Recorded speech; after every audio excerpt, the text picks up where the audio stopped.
Assalamualaikum warahmatullahi wabarakatuh.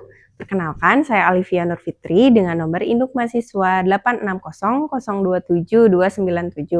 Pada kegiatan praktikum kali ini, saya akan mengamati tentang struktur sistem pencernaan pada manusia. Tujuan dari praktikum ini adalah dapat mengurutkan bagian-bagian pada sistem pencernaan pada manusia serta memahami fungsi masing-masing organnya. Adapun alat dan bahan yang saya gunakan pada praktikum ini yaitu yang pertama ada gambar sistem pencernaan serta alat tulis yang saya gunakan untuk mencatat hasil pengamatan. Nah, sebelum masuk ke pembahasan tentang sistem pencernaan manusia, kita ketahui dulu pengertian dari sistem pencernaan. Sistem pencernaan manusia adalah serangkaian organ yang bekerja sama untuk mencerna makanan, yaitu mengubah makanan yang kita makan menjadi zat gizi yang dibutuhkan oleh tubuh. Makanan sendiri dipecah secara mekanis dan kimiawi agar nutrisi seperti karbohidrat, protein, lemak, dan vitamin serta mineral dapat diserap oleh darah dan dapat digunakan untuk menghasilkan energi, pertumbuhan, serta perbaikan sel tubuh. Baik, di sini saya sudah mempunyai gambar sistem pencernaan pada manusia. Nah, langsung saja kita bahas ya bagian-bagian utama pada organ sistem pencernaan manusia. Yang pertama di sini ada organ mulut. Nah, di mulut terdapat gigi, lidah, serta kelenjar ludah. Gigi berfungsi sebagai penghancur makanan agar makanan tersebut menjadi kecil agar mudah dicerna. Serta ada lidah untuk membantu mencampur makanan dengan air liur serta mendorongnya ke kerongkongan.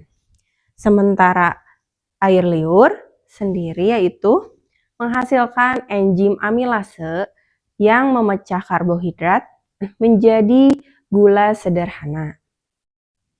Nah, setelah dari mulut kita masuk ke kerongkongan, ya. Nah, di sini kerongkongan berfungsi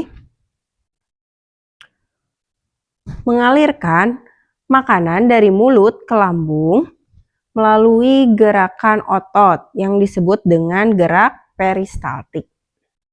Nah, setelah dari kerongkongan masuk ke lambung. Di lambung berfungsi untuk menampung sementara makanan serta mencernanya dengan enzim pepsin serta asam lambung. Kemudian setelah lambung di sini ada usus halus ya. Usus halus di bagian usus halus ini terjadi penyerapan sebagian besar nutrisi hasil pencernaan. Nah, nutrisi seperti glukosa, kemudian asam amino, asam lemak dapat diserap oleh darah untuk kemudian dialirkan ke seluruh tubuh. Nah, dari usus halus kemudian masuk ke usus besar. Di usus besar berfungsi untuk menyerap air dan mineral yang tersisa dari sisa makanan serta membentuk feses atau tinja. Nah, di usus besar sendiri juga terdapat bakteri baik yang membantu proses pembusukan sisa makanan serta menghasilkan vitamin K.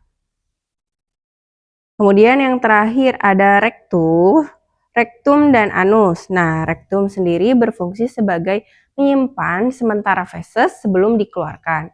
Sementara anus adalah saluran terakhir pada sistem pencernaan untuk mengeluarkan sisa-sisa makanan yang sudah tidak dibutuhkan oleh tubuh melalui proses buang air besar.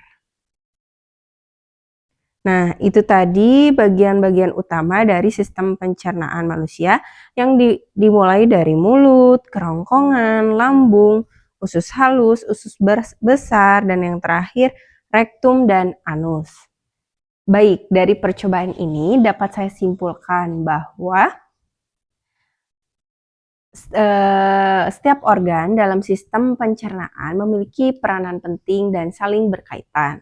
Proses pencernaan tidak hanya terjadi secara mekanis, tetapi juga secara kimiawi melalui bantuan enzim. Demikianlah hasil kegiatan praktikum IPA dengan tema struktur sistem pencernaan pada manusia. Semoga penjelasan ini dapat bermanfaat dan membantu kita dalam memahami bagaimana tubuh bekerja dalam mencerna makanan. Terima kasih sudah menyimak dan sampai jumpa di praktikum selanjutnya. Wassalamualaikum warahmatullahi wabarakatuh.